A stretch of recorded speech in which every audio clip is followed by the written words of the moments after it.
Coming up on Mountain News this morning, as many businesses reopen across Kentucky, we hear from health professionals about the risk of a second wave of COVID-19.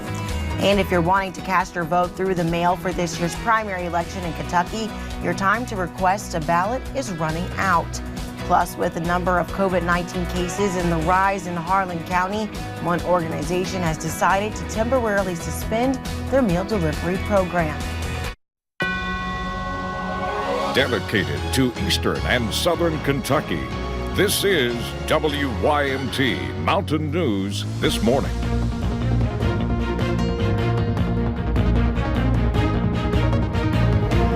Good morning, I'm Lacey Roberts, and thank you for joining me on Mountain News This Morning. Today is Monday, June 15th, a new start to a week, and those temperatures are looking to be pretty nice outside, not too humid. Yesterday we had some of that rain, and that really cooled us down. Let's bring in Brandon Robinson to see what we can expect for today. Good morning, Brandon. Good morning, Lacey, and we're going to see fog to start out, some spotty rain chances. Cooler temperatures continue today. The last full week of spring is on the way. If you like summer, you're going to love the forecast toward the end of the week, and those rain chances are back, and then most of the time in daily scattered form. Let's take a look at this morning with the fog, and again, Big Sandy, you're seeing some very dense fog this morning from less than a mile. Prestonsburg, 0 visibility. Logan, Pikeville at 2 miles. Ashland at 3 miles, and we're looking at less than half a mile there at Moorhead. So again, a lot of fog out there this morning. Anything less than 5 miles is dense fog this morning. Temperatures anywhere between 52 in Jonesville to 57 in London. So kind of a good range there this morning. That's about a few degrees cooler than this time yesterday morning. Anywhere between about 2 and 5 degrees cooler. Some spots are a degree or two warmer than it was this time yesterday morning. So again, we're going to see extra on the coffee meter just because, of course, it's Monday. Now, the temperature-wise, that's a normal day on the coffee meter. But again, just to kind of keep that rain gear handy today because you may need it at times as those scattered chances for showers and storms continue with a daytime high of 76. Full forecast on the way here in just a little bit. Lacey. Thank you, Brandon. Several new cases of COVID-19 were confirmed in eastern Kentucky on Saturday. The Kentucky River District Health Department announced 9 new cases of COVID-19 in their jurisdiction. 5 cases were out of Perry County and 4 were out of Letcher County. Health officials said multiple cases are linked to the Trinity Holiness Tabernacle Church in Perry County. In Harlan County, 2 new cases were reported by the Harlan County Health Department, and the county now has 13 confirmed cases.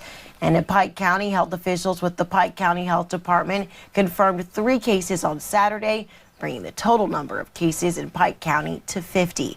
For more on COVID-19 in eastern Kentucky, you can go to our website at WYMT.com. And while businesses continue to open up here in Kentucky, doctors say that we're not out of the woods just yet. Are we already seeing a second spike? Krista Frost spoke with the Lexington doctor yesterday about the recent increase in cases and what to expect moving forward. It seems Kentucky has seen a trend lately, the amount of new COVID-19 cases reaching into the lower 300s.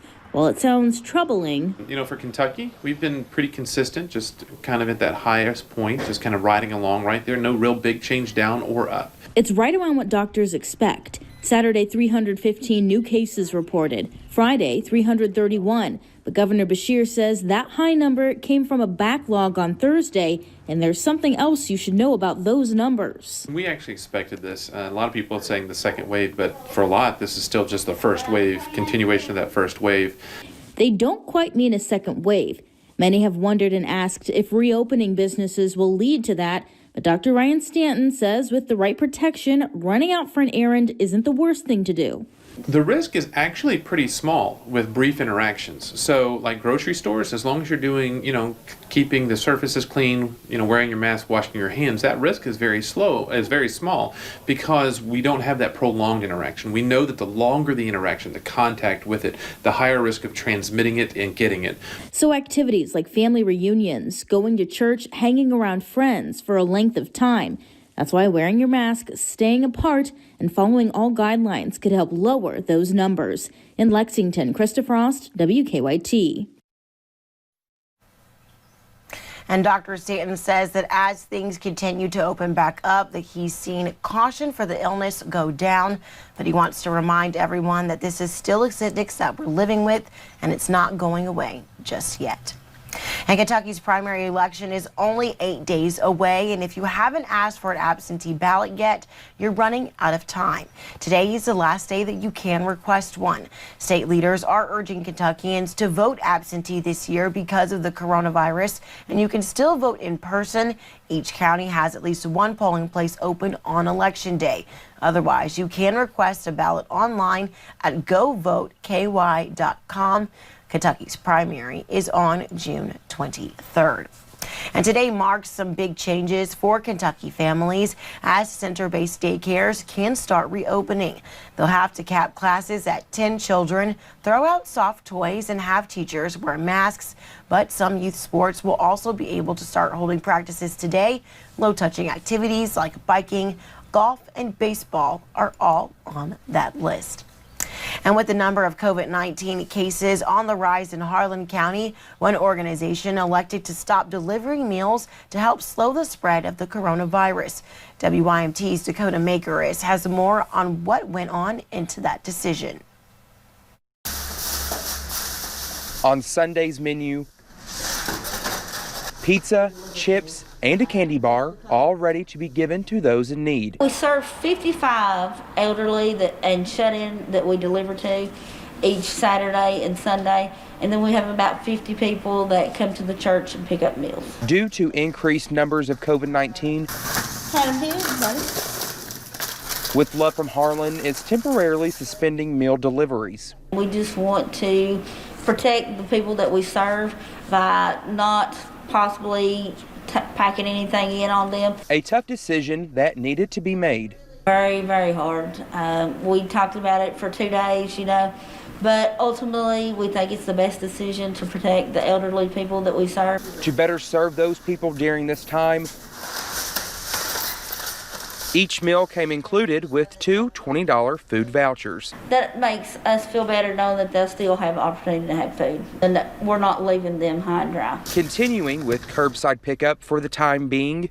We'll still give meals, follow also social distancing guidelines. We wear masks, we wear gloves.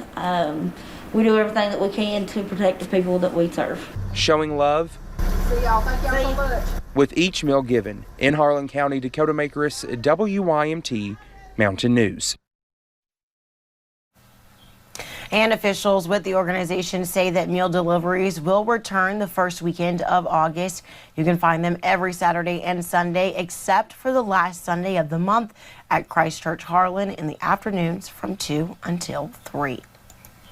And Hazard Health and Rehabilitation Center built something special for its families and its residents. The nursing home built a visitation booth which allows families to visit their loved ones. Families can visit by speaking and seeing each other through plexiglass. This new booth helps decrease the spread of COVID-19 by blocking germs from reaching either side. Families are encouraged to wear masks as an added precaution. We talked with Jim Riley, who says this finally gives him the option to see his mom. Just to see them roll her out here and we have this new form of meeting and coming together, it just brings joy to my heart. Something about seeing her and her seeing me and noting her response to seeing her son. It's just, it's wonderful. And if you have a loved one at the nursing home and would like to use the visitation booth, you're asked to call 606-216-4392 to schedule your appointment. And hiking and camping are two things that people can do during COVID-19 while other activities remain closed. WYMT's Madison program has more on how to keep you and your family safe while still enjoying the outdoors. The sun shining and birds chirping. People enjoy what nature has to offer at the Red River Gorge. We're glad the gorge is back open and encourage people to come in and enjoy the beautiful scenery that we're seeing today. From camping to hiking the trails, John May, chief of the Wolfe County Search and Rescue, reminds us we also need to stay safe. I can tell you when the COVID-19 restrictions first came out for those couple of months that ran there, we had 0 incidents. When the restrictions started to back off, we had an incident the first day the gorge opened back up, and it's kind of continued since then. Although a map and compass high on the packing list, technology has shown a different approach. We've started encouraging people to use their smartphones. Our team pretty much uses a program called Gaia. You can download the maps onto it, so it works even when you don't have cell service. You also might want to check your outfit when you head out the door. A lot of people come out in sandals, chacos. I know they're cool and comfortable, but you can stump your toe, tear off a toenail, break a toe, get bit on the toe by a snake. May says at the end of the day, it is important to simply follow the rules. Well, most people that get in trouble in Red River Gorge are not following the guidelines that are already laid out, especially at places like Chimney Top, which is one of the highest fatality areas in the Red River Gorge. They climb over that barrier and they slip and fall, and it results in their death or serious injury. Following guidelines to help make sure your day in the outdoors stays a fun one. In the Red River Gorge, Madison Pergram, WYMT Mountain News. And it is also recommended that people need to stay on the marked trails. If you do find yourself in trouble or disoriented, call for help before it gets too dark.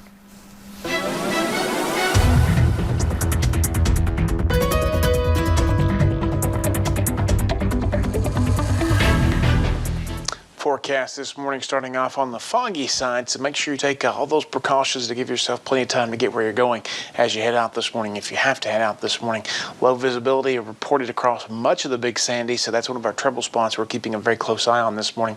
We take a look at those temperatures, and they're still pretty mild this morning as you head out the door. We're seeing those in the 50s pretty much area-wide this morning. We're going to continue to see that trend as we head deeper into the day. 76 our forecast high, so we're going to continue to watch that, but those scattered chances for showers and storms will linger, and not a whole lot of action going on, but those rain chances will come back in daily form as we head deeper into the week. Cooler temperatures stick around for a little while longer, but a warming trend is on the way. Lacey.